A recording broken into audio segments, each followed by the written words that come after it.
Hey everybody, I'm giggling. I'm having major technical problems today. So anything could happen during the recording of this, but welcome all and welcome new subscribers. Great to have you here. How the devil are you all? Big shifts and shenanigans going on for some. And the cards that have popped out already are showing that too. Okay, so without any ado, I've gone to that to begin with.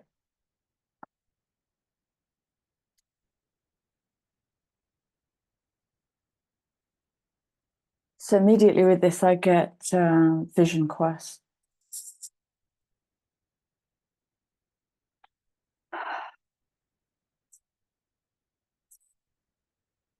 So inner vision and clear seeing or not, it might be that some of you are beginning to see the emergence of the shift or a turning point or a divergence. And it might be that some of you are not, but you can feel the energy building.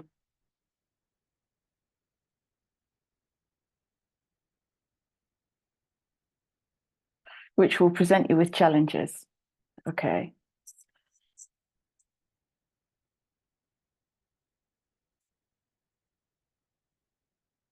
So we have Earth coming in here.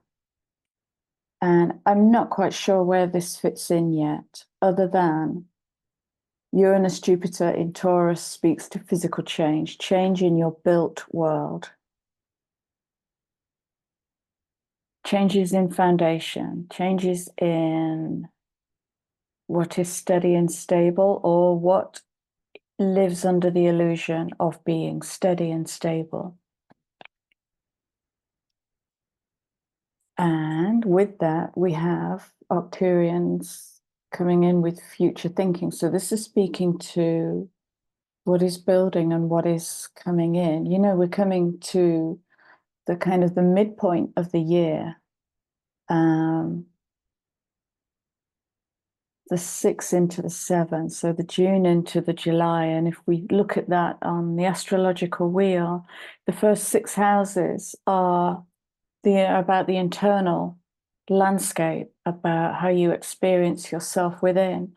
And the 6 into the 7 is like the debutante ball. It's where that phase of learning gets birthed into the world. Okay, this is making sense now. So this is speaking about learning experiences. And so what I'm sensing is this, the curtains going up. That's the energy. The curtains going up. And what are we going to bring? Are we going to bring the work that we've been doing in this last phase and present that to the world?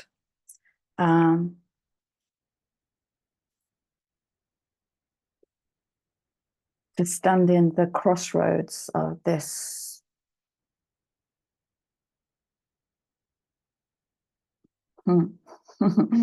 It's like the empty book. I'm being shown the empty book in the Akash, in the Akashic Library. A new book, your new story, blank. And crossroads can be, I mean, if we talk about Taurus, it's fixed earth. So Taurus can be quite stubborn and resistant and recalcitrant. And Taurus ruled by Venus. So Taurus loves beauty and comfort and ease and style. And that can hamper stepping onto the point of that crossroads. Okay, so if we see Earth as its symbol, which is a circle with a cross in it. So we're talking to the 4 directions. If we're talking to the 4, we're talking to the 6. So much energy coming in here. This feels gorgeous. And I can just see now human spirits standing at that point of crossroads. Like there's this powerful Tai Chi going on. It's beautiful.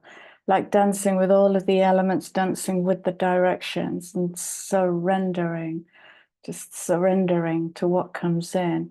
Feels very free, very expansive, daring, bold, because some of the changes at this point of crossroads, of the 6 coming into the 7, 7 wants to fuse.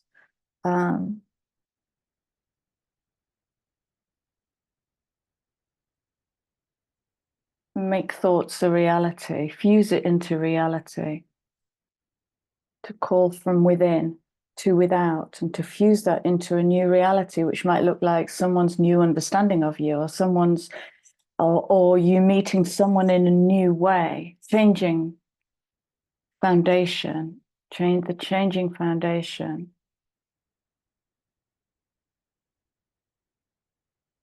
And 6 into the 7 speaks of the mundane into the relationship, so it's shifting. It can be as simple as shifting a predictable relationship with anything, with the inanimate and the animate, okay?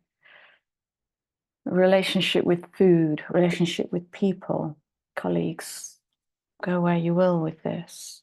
So it's like we're at the point, we're at that shift point.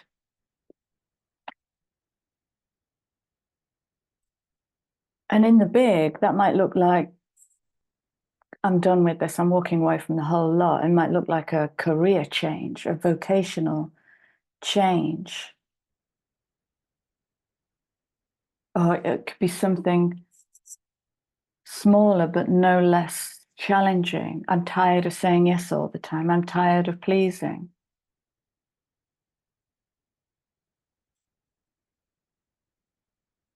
You'll know where it's touching you in your story. And then I've pulled 2 cards from the galactic deck. 2 cards from the galactic deck. Leaving home, and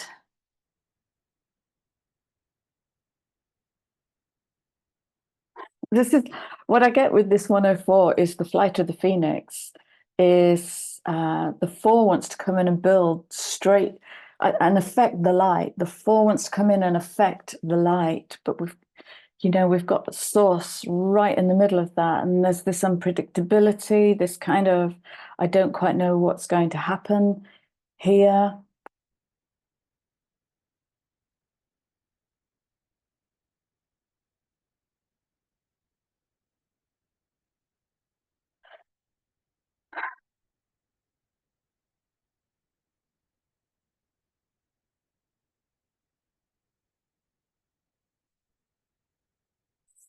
Okay, so I was just asking how on earth I speak to this, because parallel speaks to parallel, sorry, non-material, okay, a non-physical body. And here we give it the name Esasani.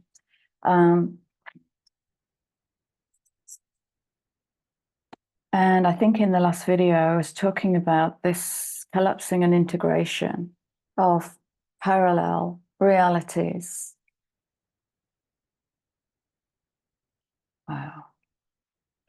Yeah, I get CERN coming in here as well. And we've got to be careful about the assumptions that we make, because what that's giving us actually is a bigger pool to draw from, a bigger field of experience to draw from. And leaving home, well, what is home? Where is your sanctuary? Home could be a belief system.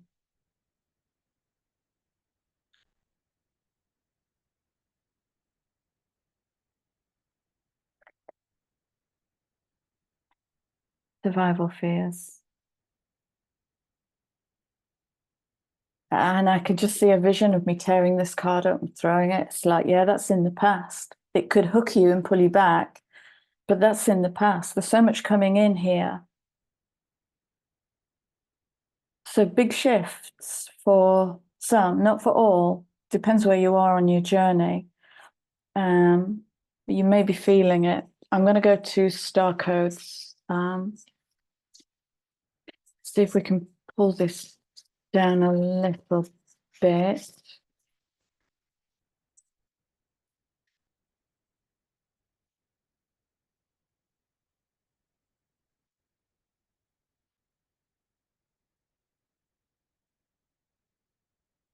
Just shuffling these cards, the message I get is know when to slow down. Right, right. Yeah. Oil on water is what I'm seeing. And right. So yesterday, I wanted to make a video yesterday, but the sun came out. And when the sun comes out in the UK, you run towards the sun. So I went out and did all of my gardening, which was epic. It was actually hot. It was beautiful. Today, fog and cloud. And then what I really noticed when I got back in was my body was really tired, but I was wired, like wired, eyes wide open. So I pulled through lots of spirit, and it's coming through as this fire. I want. And so there has to be this kind of, with me, there has to be this reality check. And the reality check, is there anything that needs doing, honey? No, food. And that was it. And that was it. And then to just kind of bank that energy, unless it speaks to me and says, I want to dance, I want to paint, I want to go to camera. Yeah, is this about learning to use energy in a different way, responsively rather than reactionary? And is this about using personal resource free from the guilt of obligation and burden? Yeah, that really lands. Which could take us into a deeper level of, but it's time to rest. You know, I still know of so many people that have a, shall we say, tenuous relationship with rest. And their days are busy and their weeks are busy, and there's no stand down time. But how can we listen if there's no stand down time? Like I say, this reading won't be for all. Okay, thank you.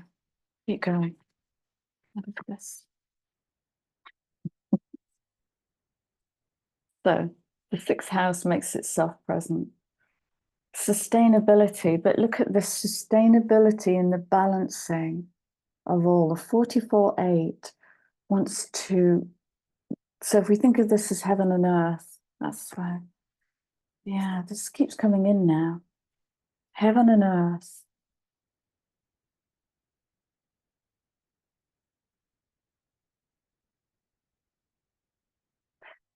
Pulling it in without necessarily jumping to action is what I get. And use your discernment here, guys, because some of you are going to absolutely know it's go time. Okay. If you feel at a molecular level, it's go time, go. Do what you got to do. Leave us a story below because we'll be following you. So sixth house is where we practice routines, and it does ask the question.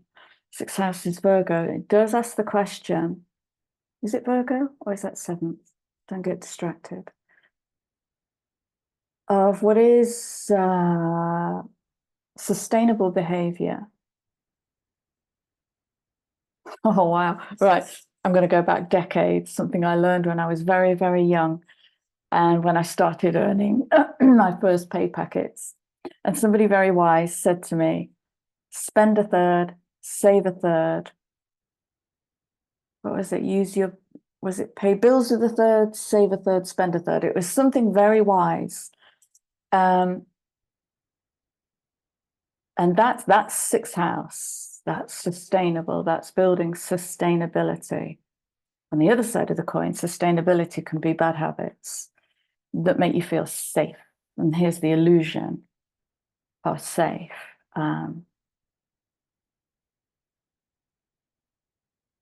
There's nothing wrong with a little bit of danger every now and then. Change triggers fear. It might be how we're hardwired actually to meet change. It's through the paradigm of fear. But fear and excitement, if you look at the symptoms for fear and excitement side by side, they're not that much different. Keep going. Oh, thank you. Yeah, absolutely. Yeah. Oh, what are the roots of behavior? That's a great question. But I do it this way, okay. What moves you to do it that way? And are you building your own way? Or is this an ancestral way?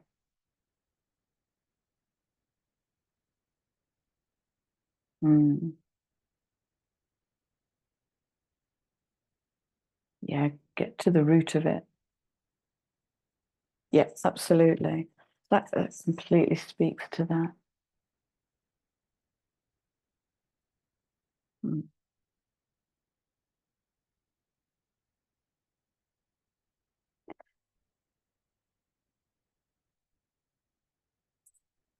Too many words.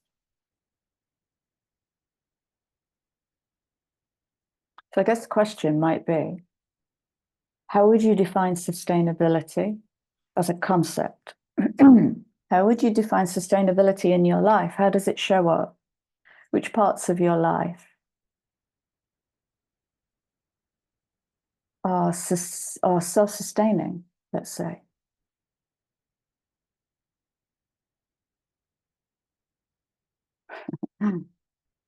Which parts of your life are unsustainable? If you look to modern business is unsustainable. I can't believe it's still going because it's in perpetual growth, and that defies the laws of nature. Perpetual growth. There has to be a collapse. That's why we prop the banks up, because the banks are ready to collapse. I'm not going into that. And the vision. Okay. Coming in with third eye activation and Arcturian energy.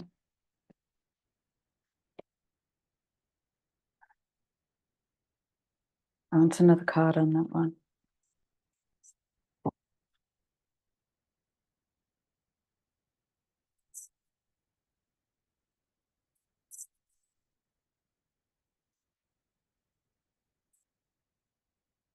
I want to say what vision or whose vision?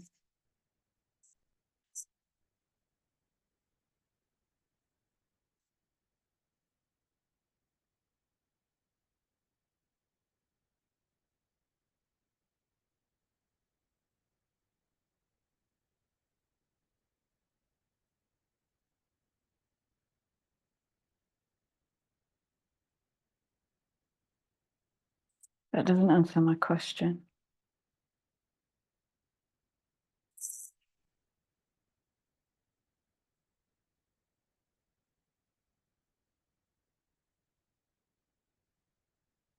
Okay, so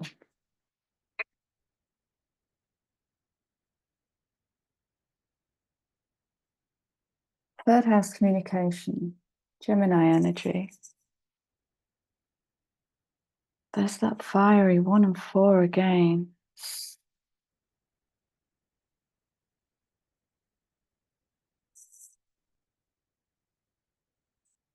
What vision, who vision? I'm holding that question and my head is hurting. Symbiosis. Symbiosis to what?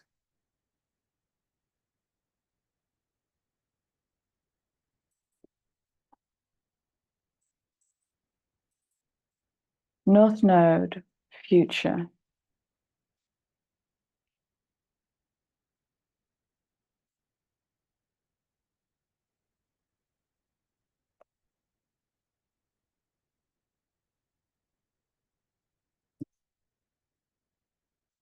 Bloody Neptune.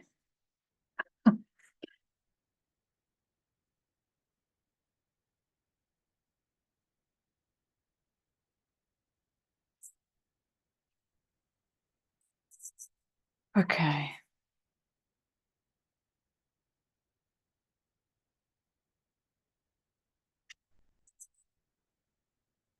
Of course, we have Pluto and rebirth. transits, climate, 5th house, passion, 11th house, community, solar flare, and an invitation. There's something gathering here. This is something gathering here. Gemini, the Sun, Aries, Act. Bear with me because my head's hurting now and my temporal lobes are aching.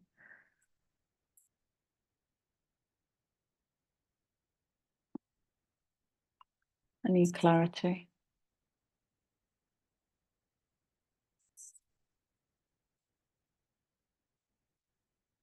I'm going to go to the surrender deck just to check if there's something I'm not surrendering to, because I have more questions than I have answers with this Neptunian vision. What can I surrender to here?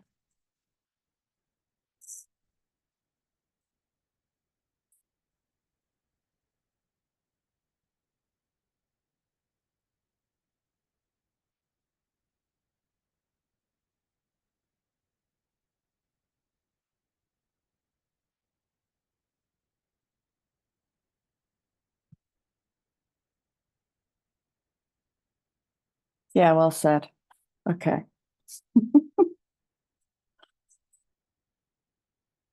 Surrender to play. Right, let's play. Let's go through those again. Pop those over there. So we start with Neptune coming in with communication. And let's pop that in there.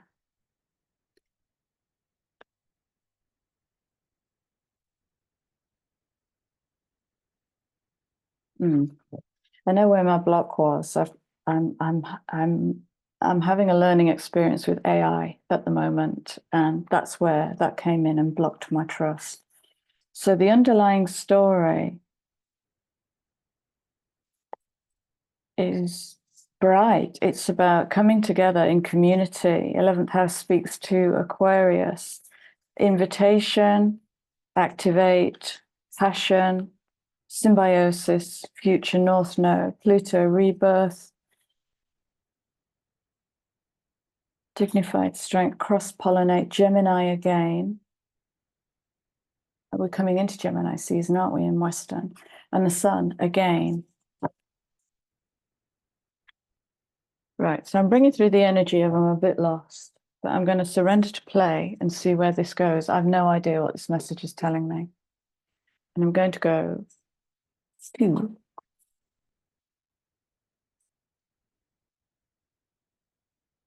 remember the next name. Soulful Tarot? Soulful Tarot? Can't remember. Okay, let's bring this right down, please. Change, survival fears, lost, and playtime. Change, survival fears, lost, and playtime. Yeah. Wow.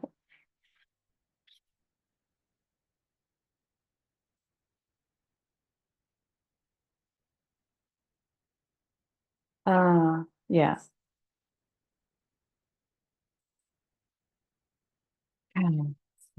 Let's card out. Where's she gone? Right. Queen of Wands is not to be messed with. Queen of Wands does the whole thing, runs her business, runs her family, full of passion, full of energy, very in her body. Okay. It's play. It's play. Dynamic, energetic, creative, visionary, entrepreneur, optimistic, extrovert, dramatic.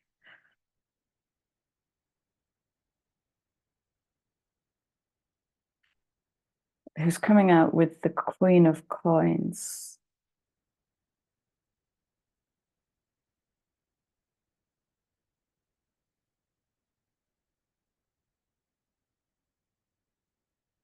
Feminine. Homemaker, compassionate, nurturing, generous.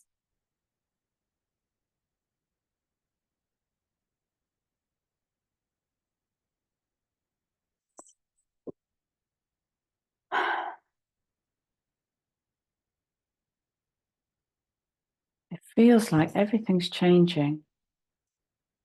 Because that's not right. That's not the energy I'm getting from the card.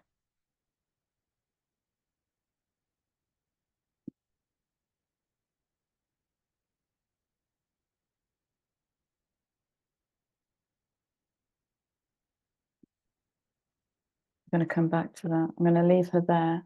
She's not really talking to me. Okay. I'm not convinced, is what I'm saying to her. I'm not convinced.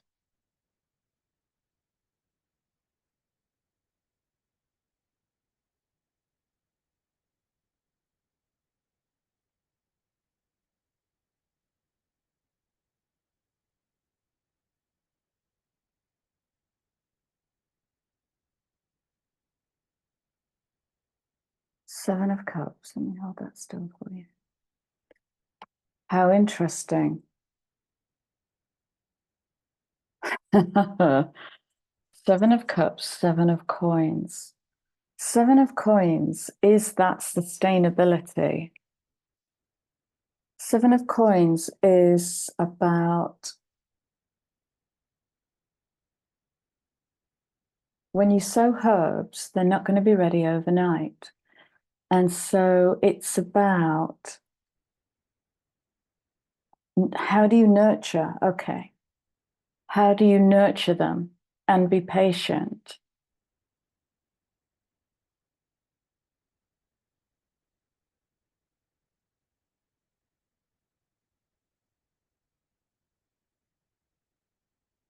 Seven of Cups speaks to fantasy and illusion. And we have Neptune on the table. The shadow side of Neptune is that Walt Disney vibe, is the rescuee and the rescuer, the happy ever after, the da da da da da, which is an old paradigm. These sevens want to fuse. They want to fuse light into matter in new ways, in exploring ways. And do we have permission to mess that up a little bit? To live in the imperfection. Yeah, that's where I'm not buying her. She's showing me it's a kind of perfection. There's a kind of look at my material. I don't know, but I just don't believe her face. I don't believe her.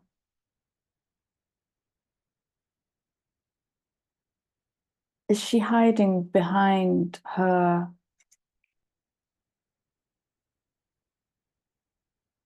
Because I don't get nurturing and generous from this card at all.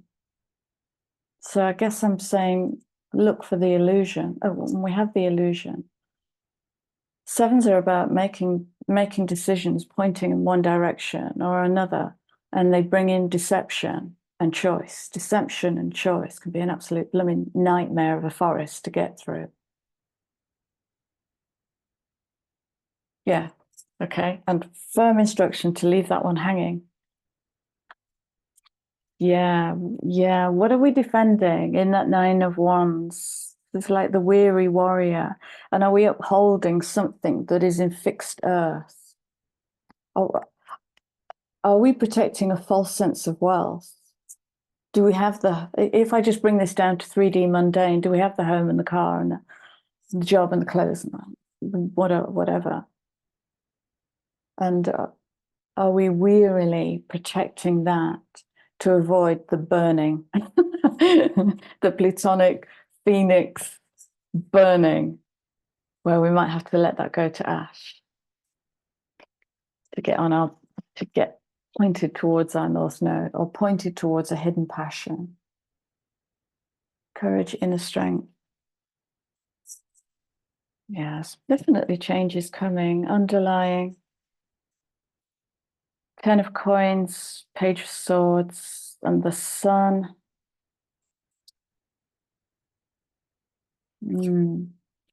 Even this speaks to affluence, but the 10's ready to come down. The 10 is like the completion, the one that is the beginning. Home, family, stability, security is very Taurian, this. Inheritance, legacy, speaks to karma, 8th house, entanglements, reputation. And we have communication again with the Page of Swords. And this might be a new thought or a new message or a new dream or a new inspiration, which is followed by the Sun. And it doesn't make sense, but how can I play with it? Who is it going to offend? What is it going to tear down? Wow. Okay. I'm going to start wrapping this up. So I'm going to go one from there and one from there.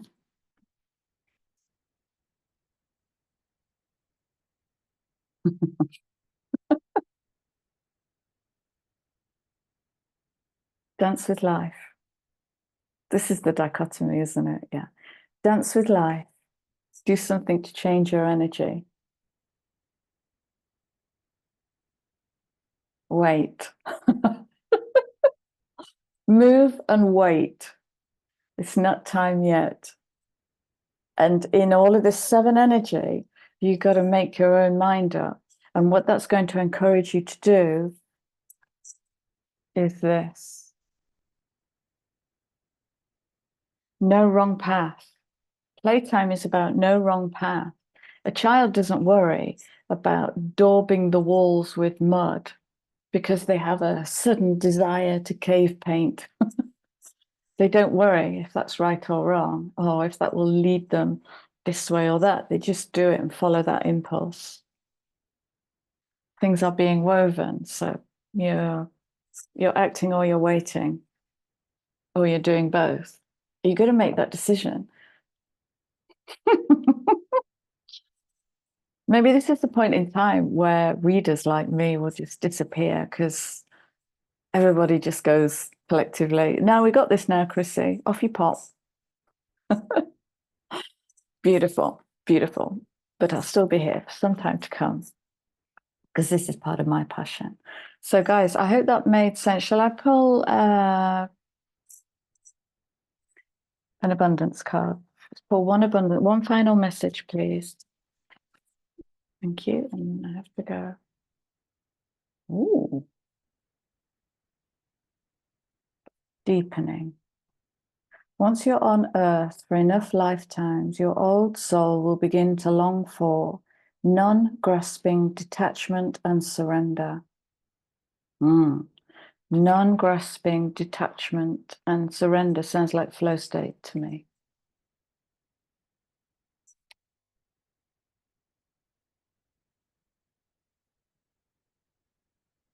I think I'm going to call it that.